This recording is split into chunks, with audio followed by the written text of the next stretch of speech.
أرسله بالحق بشيرا ونذيرا. اللهم صل وسلم على نبينا محمد وآله وصحابه وسلم تسليما كثيرا. أما بعد فإن خير الكلام كلام الله وخير السنن سنن محمد صلى الله عليه وسلم وكل محدثة بدعة وكل بدعة ضلالة. يا أيها الذين آمنوا اتقوا الله يا من هي حتى مطلع الفجر. ബഹുമാന്യരായ സഹോദരന്മാരെ, സഹോദരിമാരെ, വിശ്വാസികളെ, അള്ളാഹുവിൻ്റെ നിയമങ്ങളും നിർദ്ദേശങ്ങളും സൂക്ഷിച്ചും പാലിച്ചും അള്ളാഹുവിൻ്റെ ഇഷ്ടപ്പെട്ട ആളുകളായി ജീവിക്കണമെന്ന് ആദ്യമായി ഓർമ്മപ്പെടുത്തുകയാണ്, വസിയത്ത് ചെയ്യുകയാണ്. അള്ളാഹു സുബ്ഹാനഹു വ തആല അവന്റെ ഇഷ്ടം സമ്പാദിച്ചുകൊണ്ട് സ്വർഗ്ഗത്തിന് അവകാശികളായി മാറുവാൻ നമുക്കെല്ലാം തൗഫീഖ് നൽകി അനുഗ്രഹിക്കുമാറാവട്ടെ.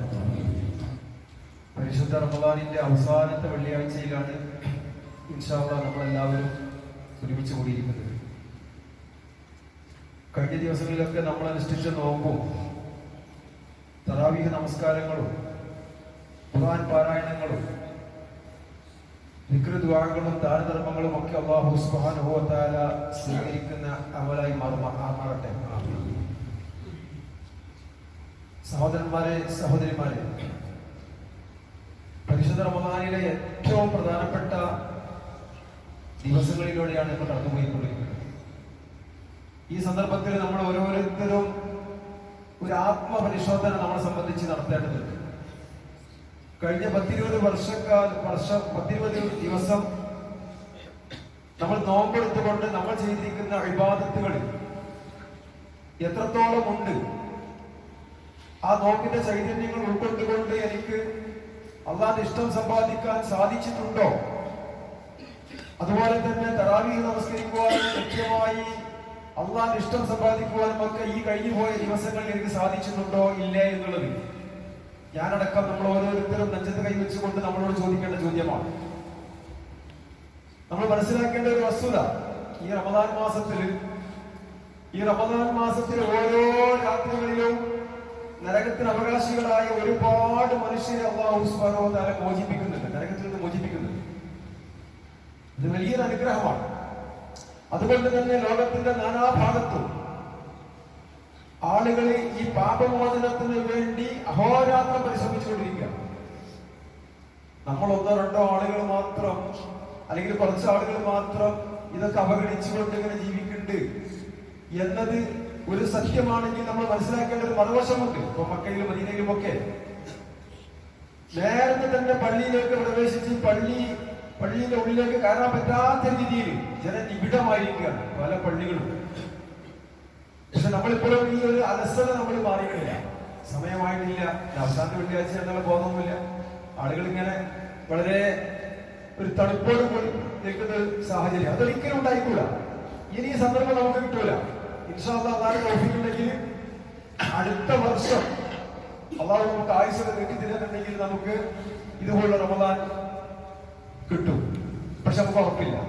അതുകൊണ്ട് വന്നെത്തിയിരിക്കുന്ന ഈ സന്ദർഭം, ഈ അവസരം ഒരു ഗോൾഡൻ ചാൻസ്. വരാനിരിക്കുന്ന ദിവസങ്ങളിൽ പറഞ്ഞറിയിക്കാൻ പറ്റാത്ത രീതിയിലുള്ള പ്രതിഫലമുള്ള ദിവസങ്ങളാണ്.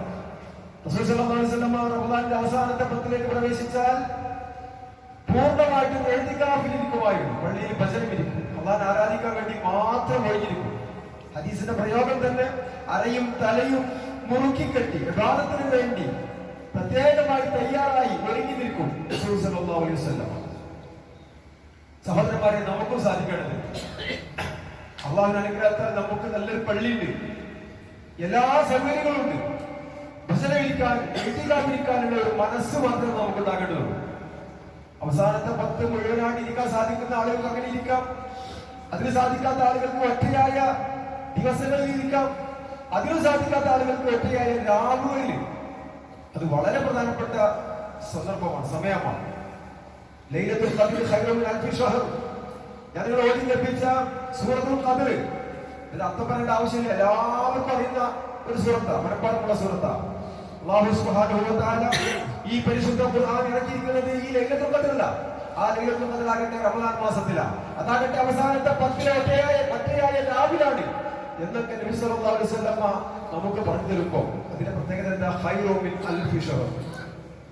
അത് 1000 1000 മാസങ്ങളെക്കാൾ പുണ്യമുള്ള രാവാണ്. ഒരു രാവിന് 1000 മാസങ്ങളെക്കാൾ പുണ്യം. സുബ്ഹാനല്ലാഹ്. ആ ഒരു രാവിന് ഒരു 2 റക്അത്ത് നമസ്കരിച്ചു കഴിഞ്ഞാൽ 1000 മാസം 2 റക്അത്ത് നമസ്കരിച്ച പ്രതിഫലം. ഒരു 100 രൂപ ധർമ്മം ചെയ്താൽ 1000 മാസം 100 രൂപ ധർമ്മം ചെയ്ത പ്രതിഫലം. സുബ്ഹാനല്ലാഹ്.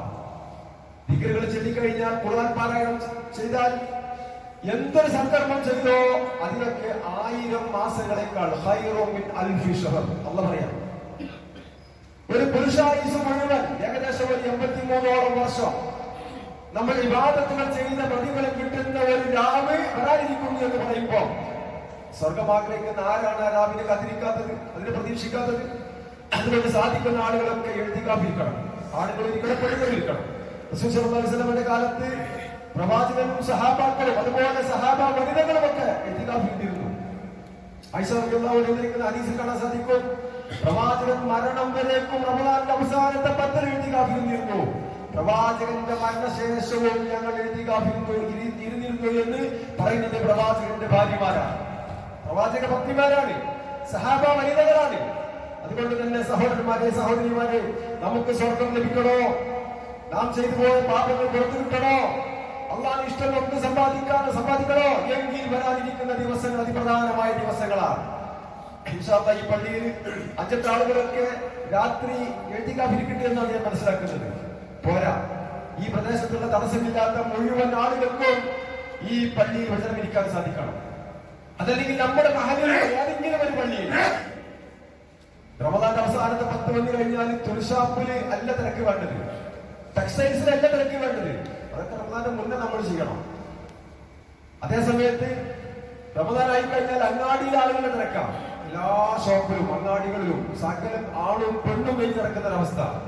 സഹോദരന്മാരെ, വിശ്വാസികളെ, റമദാന്റെ അവസാനത്തെ 10 ആയി കഴിഞ്ഞാൽ പള്ളി ജനനിബിഡമാകണം. ബാങ്ക് കൊടുക്കുമ്പോൾ പള്ളിയിലേക്ക് കയറാൻ പറ്റാത്ത രീതിയിൽ ആളുകൾ പള്ളിയിൽ നമസ്കാരം പ്രതീക്ഷിച്ചുകൊണ്ടിരിക്കണം. അത് വലിയ പുണ്യമുള്ള കാര്യമാണല്ലോ. എന്താ നമുക്ക് സാധിക്കാത്തത്? നമ്മുടെ ഈമാനിന്റെ കുറവാണ്, നമ്മുടെ വിശ്വാസത്തിന്റെ കുറവാണ്. അതുകൊണ്ട് സാധിക്കുമെങ്കിൽ നമ്മളെല്ലാവരും, ഞാനടക്കം നമ്മളെല്ലാവരും ഒരു ജമാഅത്തിനെ നഷ്ടപ്പെടുത്താൻ പാടില്ല.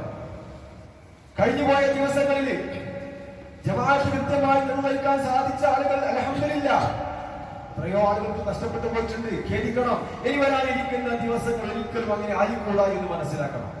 അതുകൊണ്ട് ഇഅ്തികാഫ് ആണിനും പെണ്ണിനും വളരെ പ്രബലമായ സുന്നത്താണ്. പ്രതിഫലം വാരിക്കൂടാൻ പറ്റിയ ഒരു കർമ്മമാണ്, ഇബാദത്താണ്. നമ്മുടെ പള്ളിയിൽ അതിനൊക്കെയുള്ള സൗകര്യങ്ങളുണ്ട്. ഭക്ഷണങ്ങളൊക്കെ ഒന്ന് കൊണ്ടുവന്ന് പള്ളിയിൽ വെച്ച് ഒരു അല്പസമയം മാറിയിരുന്ന് അള്ളാഹുവിനെ മാത്രം ആരാധിച്ച് ദിക്റുകളും ദുആകളും നടത്തി ജീവിതത്തിൽ കഴിഞ്ഞു പോയിരിക്കുന്ന എല്ലാ തെറ്റുകളും ഓർത്തല്ലാരോട് കരഞ്ഞു പ്രാർത്ഥിച്ചു പൊറുക്കണമല്ല, മാപ്പാക്കണമല്ല എന്നവരോട് ഏറ്റു പറഞ്ഞാൽ അത് സ്വീകരിക്കാൻ അല്ല തയ്യാറാണ്. പക്ഷെ അത് പറയാനുള്ള ഒരു മനസ്സിൽ നമുക്ക് വേണ്ടി. അതുപോലെ ദുനിയാവിന്റെ പല ആവശ്യങ്ങളുണ്ട്, കുടുംബത്തിന്റെ ആവശ്യങ്ങളുണ്ട്, ഉഖ്റവിയായ ആവശ്യങ്ങളുണ്ട്. നമ്മുടെ മാതാപിതാക്കൾക്ക് വേണ്ടി നമ്മൾ പ്രാർത്ഥിക്കണം. സാലിഹായ മക്കളുടെ ധർമ്മമാണ്, ഉത്തരവാദിത്തമാണ്. നമുക്കൊക്കെ മാതാപിതാക്കളുണ്ടല്ലോ, അവരൊരു പക്ഷെ മരിച്ചവരായിരിക്കാം, അല്ലെങ്കിൽ ജീവിച്ചിരിക്കുന്നവരായിരിക്കാം. അവർക്ക് വേണ്ടി ആത്മാർത്ഥമായി പ്രാർത്ഥിക്കുക എന്നത് സാലിഹായ മക്കളുടെ ഉത്തരവാദിത്തമാണ്. പ്രത്യേകിച്ച് മരിച്ചുപോയ ആളുകളാണെങ്കിൽ നമ്മുടെ പ്രാർത്ഥനകൾ അവർ ആഗ്രഹിക്കുന്നുണ്ട്, അവർ ആശിക്കുന്നുണ്ട്, അതിനുവേണ്ടി അവർ കൊതിക്കുന്നുണ്ട്. അതുകൊണ്ട് സഹോദരന്മാരെ, പ്രാർത്ഥനകളിൽ മാതാപിതാക്കളെ ഉൾപ്പെടുത്തണം. അത് നാം ചെയ്യുന്ന ഏറ്റവും വലിയൊരു ഇബാദത്താണ്, ഏറ്റവും വലിയ കർമ്മമാണ്. അവർക്ക് ഇനി അതേ ഉള്ളൂ, നമ്മുടെ പ്രാർത്ഥനയുള്ളൂ. അവർ ഈമാനുള്ള ആളുകളാണെങ്കിൽ ആ പ്രാർത്ഥനയുടെ പ്രതിഫലം അവർക്ക് ലഭിച്ചുകൊണ്ടേയിരിക്കും. അതുകൊണ്ട് ഈ വരാനിരിക്കുന്ന ദിവസങ്ങൾ വളരെ വിലപ്പെട്ടതാണെന്ന് വളരെ ഗൗരവപൂർവ്വം എന്നോടും നിങ്ങളോടും ഞാൻ ഓർമ്മപ്പെടുത്തുകയാണ്. സാധിക്കുന്ന ആളുകളൊക്കെ എഴുതിക്കാതിരിക്കണം. എല്ലാ സൗകര്യങ്ങളും ഉണ്ട്. ഞാൻ പറഞ്ഞല്ലോ, അതിനുള്ള ഒരു സന്മനസ് മാത്രമാണ് നമുക്ക് ഉണ്ടാകേണ്ടത്. ഒന്നുമില്ലെങ്കിൽ ആ രാത്രിയിലെങ്കിലും, ആ രാവെങ്കിലും അതിന്റെ പുണ്യമെങ്കിലും നേടിയെടുക്കണമെന്ന് ആഗ്രഹത്തോടുകൂടി ആ ഒറ്റപ്പെട്ട ദിവസങ്ങളിലെങ്കിലും, പ്രത്യേകിച്ച് 23, 24, 23, 25, 27, 29 ഈ ഒറ്റപ്പെട്ട ദിവസങ്ങൾ, എണ്ണപ്പെട്ട ദിവസങ്ങൾ എന്ത് തടസ്സമാണ്? നമുക്ക് ഒരു തടസ്സമില്ല. ആ വീട്ടിൽ ഉറങ്ങുന്നതിന് പകരം പള്ളിയിൽ ഇറങ്ങിക്കഴിഞ്ഞാൽ ആ ഉറങ്ങിയ കൂലി കിട്ടും. അവിടെ വെച്ച് ഇബാദത്ത് ചെയ്താൽ പള്ളിയിൽ വെച്ച് ഇബാദത്ത് ചെയ്ത കൂലി കിട്ടും. പക്ഷെ അതിനുള്ള ഒരു മനസ്സ്, തയ്യാറെടുപ്പ്. മരണാനന്തരം ഒന്നും നടക്കൂല. മരിച്ചു കഴിഞ്ഞാൽ ഒരു കർമ്മം ചെയ്യാൻ സാധിക്കൂല. ചെയ്ത കർമ്മങ്ങളുടെ പ്രതിഫലങ്ങൾ, ഹിസാബ്, അതിന്റെ വിചാരണ, അതിന്റെ രക്ഷാശിക്ഷകൾ അത് മാത്രമാണ് നമുക്ക് അനുഭവിക്കാൻ സാധിക്കുക. അതുകൊണ്ട് സാധിക്കുന്ന ആളുകളൊക്കെ ഈ രംഗത്തിൽ ബോധം ഉണ്ടാക്കണമെന്നുള്ള പ്രത്യേകമായി ഓർമ്മപ്പെടുത്തുകയാണ്. അതോടൊപ്പം സക്കാത്ത് ഇസ്ലാമിലെ അതിപ്രധാനമായ ഇസ്ലാമിലെ മൂന്നാമത്തെ കാര്യമാണ് സക്കാത്ത്. നമസ്കാരത്തോടൊപ്പം 28ഓളം സ്ഥലങ്ങളിൽ വിശുദ്ധ ഖുർആൻ ചേർത്ത് പറഞ്ഞ കാര്യമാണ് സക്കാത്ത്. നിങ്ങൾ നമസ്കാരം നിലനിർത്തണം, അതോടൊപ്പം സക്കാത്ത് കൊടുത്തു വിട്ടണം. നമസ്കാരത്തെ പോലെ നമസ്കാരത്തോടൊപ്പം ചേർത്ത് പറഞ്ഞ 28ഓളം സ്ഥലങ്ങളിൽ കൂട്ടിപ്പറഞ്ഞ ചേർത്ത് പറഞ്ഞ വിഷയമാണ് സക്കാത്ത് എന്നുള്ളത് നമ്മൾ വ്യക്തമായി മനസ്സിലാക്കണം. സക്കാത്ത് കൊടുക്കാത്തവൻ അവൻ മുഅ്മിനല്ല എന്ന വിശുദ്ധ ഖുർആൻ പറയുന്നത്. അവർ ഖേദിച്ച് മടങ്ങുകയും നമസ്കാരം കൃത്യമായി നിലനിർത്തുകയും സക്കാത്ത് യഥാവിധം കൊടുത്തുവിട്ടുകയും ചെയ്യുകയാണെങ്കിൽ അപ്പൊ അപ്പോഴാണ് അവർ നിങ്ങളുടെ സഹോദരന്മാരാകുന്നത്. വിശ്വാസികളായ ആളുകളെ അവർ വിജയിച്ചിരിക്കുന്നു എന്ന് പറഞ്ഞുകൊണ്ട് അല്ലാഹു സുബ്ഹാനഹു വ തആല പറയുന്ന വിശ്വാസികളുടെ ഉദാഹരണം അവർ സക്കാത്ത് കൃത്യമായി കൊടുക്കുക, അത് വിശ്വാസികളുടെ ഒരു സ്വഭാവമാണ്. അപ്പൊ സക്കാത്ത് നമസ്കാരം നിർവഹിക്കുന്നത് പോലെ സക്കാത്ത് കൃത്യമായി കൊടുത്തു വിട്ടുക എന്നുള്ളത് നമ്മുടെ ബാധ്യതയാണ്. ലോകത്ത് നമ്മൾ ജീവിക്കുമ്പോൾ രണ്ട് വിഭാഗം ആളുകൾ നമ്മുടെ മുമ്പിലുണ്ട്. ഒന്ന് ധനമുള്ള ആളുകൾ, ധനികന്മാരായ ആളുകൾ, സമ്പന്നരായ ആളുകൾ. മറ്റ് ധനമില്ലാത്ത പാവപ്പെട്ട ആളുകൾ, ദരിദ്രരായ ആളുകൾ. 4 നേരം സുഭിക്ഷമായി ഭക്ഷണം കഴിക്കുന്ന പണക്കാരായ ആളുകൾ. അള്ളാഹു പണം നൽകി അനുഗ്രഹിച്ച ആളുകൾ മനസ്സിലാക്കണം, ഒരു നേരം പോലും ഭക്ഷണം കഴിക്കാൻ സാധിക്കാത്ത ഒരുപാട് ആളുകൾ നമ്മുടെ കൂടെ ജീവിക്കുന്നുണ്ട്. അവരെയും ശ്രദ്ധിച്ചത് അള്ളാഹുവാണ്, അവരുടെയും ശ്രദ്ധാവ് അള്ളാഹു തന്നെയാണ്, നമ്മുടെയും ശ്രദ്ധാവ് അള്ളാഹുവാണ്. ദിനേന വസ്ത്രങ്ങൾ മാറി മാറി ധരിച്ചുകൊണ്ടിരിക്കുന്നത് നമ്മൾ മനസ്സിലാക്കണം. ഉടുതുണിക്ക് മറുപടിയില്ലാത്ത എത്രയോ ആളുകൾ പാവങ്ങളിൽ നമ്മുടെ കുടുംബങ്ങളിലും അയൽപ്പക്കങ്ങളിലും നാട്ടിലൊക്കെ ജീവിക്കുന്നുണ്ട്, നമ്മൾ മനസ്സിലാക്കണം. അതുകൊണ്ട് തന്നെയാണ് അവരുടെ പട്ടിണികൾ അറിയാനാണ് അല്ലാഹു സുബ്ഹാനഹു വ തആല നമുക്ക് നോമ്പ് നിർബന്ധമാക്കിയത്. പാവങ്ങളുടെ പട്ടിണി മനസ്സിലാക്കണം, അവരോട് സഹകരിക്കണം, അവരെ സഹായിക്കണം. അതിനാണ് സക്കാത്ത് നിർബന്ധമാക്കിയത്. അവരെ സഹായിക്കുക, അവരോട് സഹകരിക്കണം. അതാണ് പെരുന്നാൾ ദിവസത്തിൽ എല്ലാവരും ഒരേ സ്വരത്തിൽ തക്ബീറുകൾ മുഴക്കി അല്ലാഹുവിനെ വാഴ്ത്തി ആദ്യ സഫറിലിരുന്ന് അള്ളാഹുവിന് ഇഷ്ടം സമ്പാദിച്ച് എല്ലാവരും സഹകരിച്ചുകൊണ്ട് ജീവിക്കുന്ന ഒരവസ്ഥ. വിശ്വാസികൾ പരസ്പരം സഹോദരങ്ങളാണ്, മിത്രങ്ങളാണ്. ഞാൻ എനിക്ക് വേണ്ടി എന്ത് ഇഷ്ടപ്പെടുന്നുണ്ടോ അത് എന്റെ സഹോദരങ്ങൾക്ക് വേണ്ടിയോ ഞാൻ ഇഷ്ടപ്പെടുന്നത് വരെ എന്റെ വിശ്വാസം പൂർണ്ണമല്ല എന്ന് റസൂലുള്ളാഹി സ്വല്ലല്ലാഹു അലൈഹി വസല്ലം. ലാ യുഅ്മിനു അഹദുക്കും, നിങ്ങളിൽ ഒരാളും വിശ്വാസിയല്ല ഹത്താ യുഹിബ്ബു ലിഅഖീഹി മാ യുഹിബ്ബു ലിനഫ്സിഹി, തനിക്ക് വേണ്ടി എന്തൊക്കെയാണോ ഞാൻ ഇഷ്ടപ്പെടുന്നത് അത് തന്റെ മുസ്ലിം സഹോദരന് വേണ്ടിയും ഞാൻ ഇഷ്ടപ്പെടണം. അപ്പോഴേ ഈമാൻ പൂർണ്ണമാവുള്ളൂ.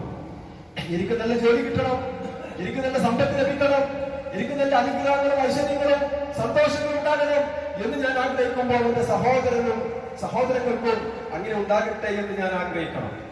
അപ്പോഴാണ് ഞാൻ വിശ്വാസിയാകുക. എന്റെ വിശ്വാസം അപ്പോഴാണ് പൂർണ്ണമാകുക.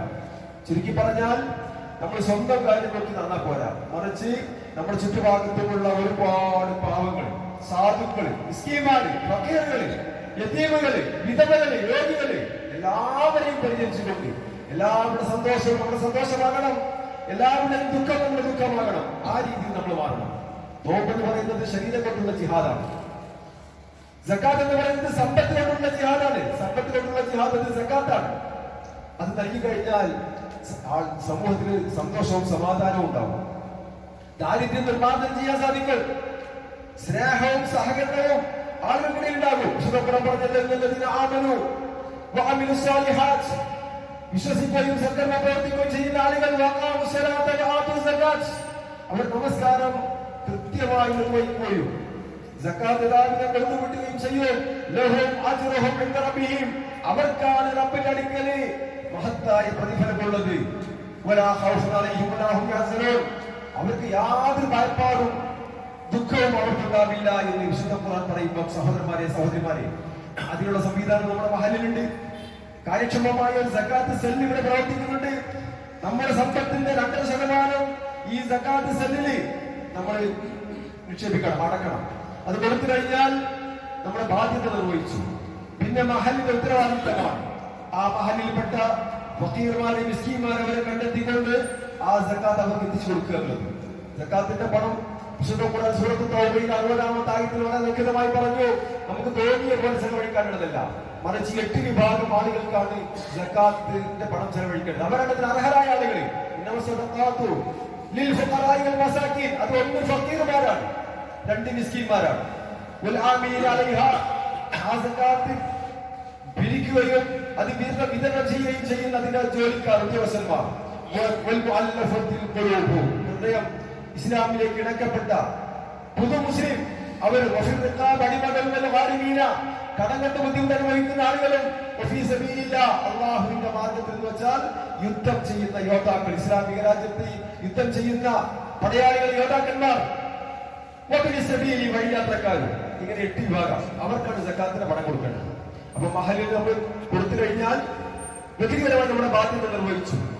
പിന്നീട് അത് കാര്യക്ഷമമായ രീതിയിൽ 8 വിഭാഗത്തെ കണ്ടെത്തി അത് കൊടുക്കേണ്ട ബാധ്യത മഹലിലുള്ളതാണ്. അതുകൊണ്ട് തന്നെ സഹോദരന്മാരെ, വിശുദ്ധ ഖുർആൻ പറയുന്നു, നാം നിങ്ങൾക്ക് നൽകിയതിൽ നിന്നാണ് നിങ്ങൾ ചെലവഴിക്കേണ്ടത്. ആരാ നാം? അല്ലാഹുവാണ്. നമുക്ക് നൽകിയിരിക്കുന്ന സമ്പത്ത് അല്ലാഹുവിന്റേതാണ്, ആരോഗ്യം അല്ലാഹുവിന്റേതാണ്, സൗകര്യങ്ങൾ അല്ലാഹുവിന്റേതാണ്, എല്ലാം അല്ലാഹുവിന്റേതാണ്. നമ്മൾ ഭൂമിയിലേക്ക് വന്നപ്പോൾ നമ്മുടെ കയ്യിലൊന്നുമില്ല, അല്ലെ? കയ്യിലൊന്നുമില്ല. മടങ്ങിപ്പോകുമ്പോൾ നമ്മുടെ കയ്യിലൊന്നുമില്ല. ഇടക്കാലത്ത് നാം ഭൂമിയിൽ ജീവിച്ചപ്പോ നമ്മുടെ കൈവശം വന്ന് ചേർന്ന മുഴുവൻ അനുഗ്രഹങ്ങളും അത് അല്ലാഹുവിന്റേതാണ്. അതുകൊണ്ട് പറയാണ്, നിങ്ങൾ ചെലവഴിക്കണം, നാം നിങ്ങൾക്ക് നൽകിയതാണ് നിങ്ങൾ ചെലവഴിക്കേണ്ടത്. അപ്പൊ നമ്മുടെ സമ്പത്തിന്റെ 2% ഇൻഷാ അല്ലാഹ് നമുക്ക് അവകാശപ്പെട്ടതല്ല, അത് പാവങ്ങൾക്ക് അവകാശപ്പെട്ടതാണ്. അവരുടെ ധനം അവർക്ക് കൊടുത്തേ പറ്റൂ. ഇല്ലെങ്കിൽ മുശ്രിക്കുകൾക്ക് നാശം. അവര് സക്കാത്ത് കൊടുക്കാത്തവരാ മുശ്രിക്കുകള്, മുനാഫിക്കുകള്. അവർക്ക് സക്കാത്ത് കൊടുക്കാത്ത ആളുകളാണ്, അവർക്ക് നാശമെന്നാണ് വിശുദ്ധ ഖുർആൻ പറയുന്നത്. അവരാകട്ടെ ആഖിറ ലോകത്ത് അവിശ്വസിക്കുന്ന ആളുകളുമാണ്, പരലോകത്തെ നിഷേധിക്കുന്ന ആളുകളാണ്. നോക്കൂ നിങ്ങൾ. അപ്പൊ നമസ്കാരത്തെ പോലെ നമസ്കരിക്കാത്തത് തെറ്റാണെങ്കിൽ സക്കാത്ത് കൊടുക്കാതിരിക്കുന്നതും തെറ്റു തന്നെയാണ്. നമ്മൾ മനസ്സിലാക്കണം. സക്കാത്തിന്റെയും നമസ്കാരത്തിന്റെയും ഇടയിൽ ഒരു വേർതിരിവ് പാടില്ല. അങ്ങനെ ചില ആളുകൾ വേർതിരിവ് നടത്തി. മഹാനായ അബൂബക്കർ സിദ്ദീഖിന്റെ കാലത്ത് അബൂബക്കർ സിദ്ദീഖ് റളിയല്ലാഹു അൻഹു പറഞ്ഞു, ഞാൻ അവരോട് യുദ്ധം ചെയ്യും എന്ന് പറഞ്ഞു. റസൂലുള്ളാഹി സ്വല്ലല്ലാഹു അലൈഹി വസല്ലം പറഞ്ഞു, മൻ അതാഹുല്ലാഹു മാലൻ ഫലം യുഅദ്ദി സകാതഹു. ഒരാൾക്ക് അല്ലാഹു തആല ധനം കൊടുത്തു, മാൽ കൊടുത്തു, സമ്പത്ത് കൊടുത്തു, എന്നിട്ട് ഫലം യുഅദ്ദി സകാതഹു, അതിന്റെ സകാത്ത് അവൻ കൊടുത്തിട്ടില്ല എങ്കിൽ മുസ്ലിലഹു യൗമൽ ഖിയാമത്തി ശുജാഅ, ഒരു വലിയ സർപ്പമാക്കി ആ സമ്പത്തിനെ അല്ലാഹു തആല മാറ്റും. വലിയ ഉഗ്രവിഷമുള്ള സർപ്പമാക്കി മാറ്റും. എന്നിട്ട് ആ സർപ്പത്തിന്റെ അയാളുടെ കഴുത്തിലേക്ക് അല്ലാഹു തആല ചാർത്തും. എന്നിട്ട് പറയും, നീ ദുനിയാവിൽ വെച്ച് നിക്ഷേപിച്ച നിന്റെ നിക്ഷേപമുണ്ടല്ലോ, നിധിയുണ്ടല്ലോ, സക്കാത്ത് കൊടുക്കാതെ നീ കെട്ടിപ്പൂട്ടി സമ്പാദിച്ചുണ്ടാക്കി നിന്റെ ധനമാണ് ഞാനെന്ന് ആ സർപ്പം പറയൂ. നോക്കൂ നിങ്ങൾ, അത്രയും മാരകമായ ഒരു കാര്യമാണ്. അതുകൊണ്ട് തന്നെ സഹോദരന്മാരെ, 2% നമ്മുടേതല്ല. അത് നമ്മൾ ഈ 8 വിഭാഗം ആളുകളിലേക്ക് കൊടുക്കേണ്ട, നിർബന്ധമായി കൊടുക്കേണ്ട ഒരു ബാധ്യതയാണ്. അതിന് മഹലിൽ സംവിധാനമുണ്ട്. ആ മഹല്ല് കമ്മിറ്റിയുമായി ബന്ധപ്പെട്ട് സക്കാത്ത് വിധി കൊടുത്തു വിട്ടുക.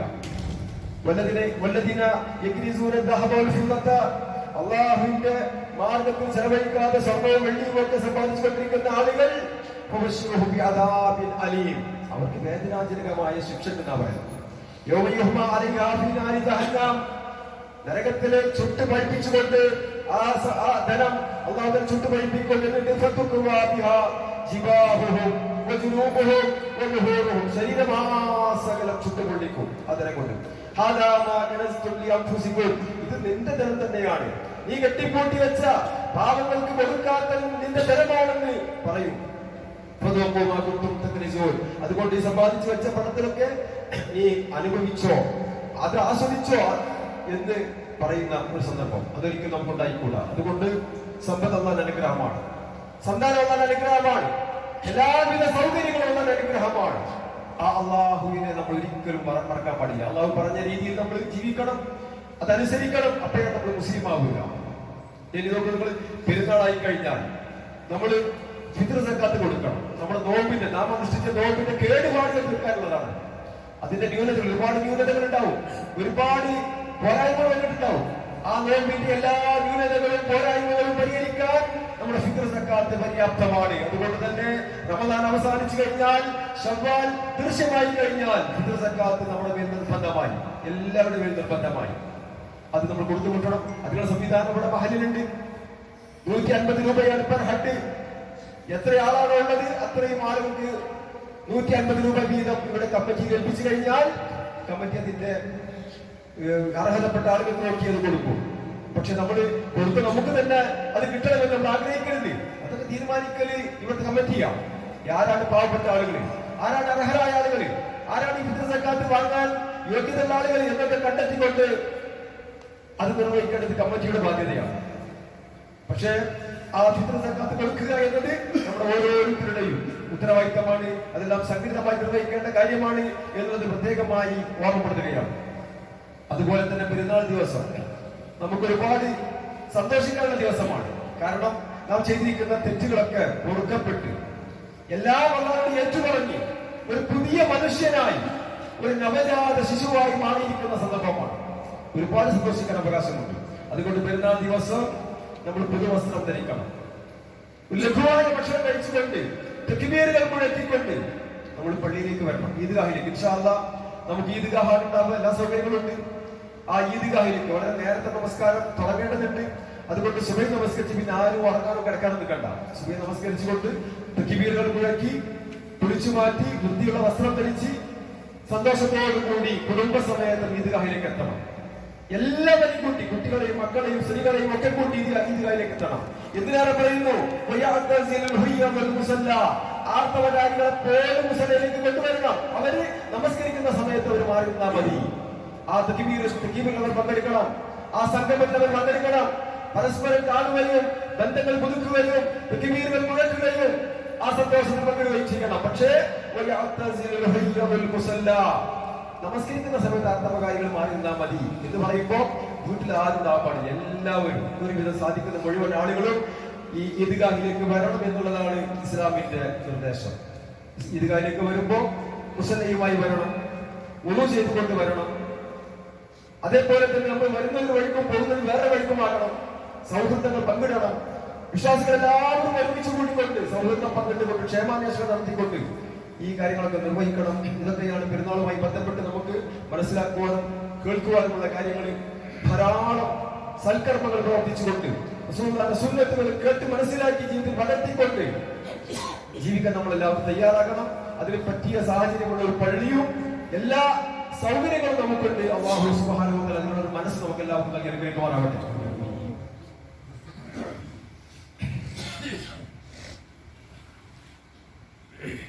അൽഹംദുലില്ലാഹ് വസ്സലാത്തു വസ്സലാമു അലാ റസൂലില്ലാഹ് വഅലാ ആലിഹി വസഹ്ബിഹി അജ്മഈൻ. അമ്മാ ബഅദ് തഖുല്ലാഹ ഇബാദല്ലാഹ്. സഹോദരന്മാരെ, സഹോദരിമാരെ, ഖുർആനും സുന്നത്തും അറിഞ്ഞു മനസ്സിനിച്ചും ജീവിക്കണമെന്ന് ഒരിക്കൽ കൂടി ഓർമ്മപ്പെടുത്തുകയാണ്, വസിയത്ത് ചെയ്യുകയാണ്. നമ്മുടെ പള്ളിയിലൊക്കെ സ്ഥിരമായി സജീവമായി പങ്കെടുക്കുന്ന ഒരു സഹോദരൻ കാവുങ്കൽ മുഹമ്മദ് കുട്ടി സാഹിബ്, അദ്ദേഹം സുഖമില്ലാത്ത ഹോസ്പിറ്റലിൽ അഡ്മിറ്റാണ്. വളരെ നല്ല മനുഷ്യനാണ്. ജമാഅത്ത് നമസ്കാരം, പള്ളി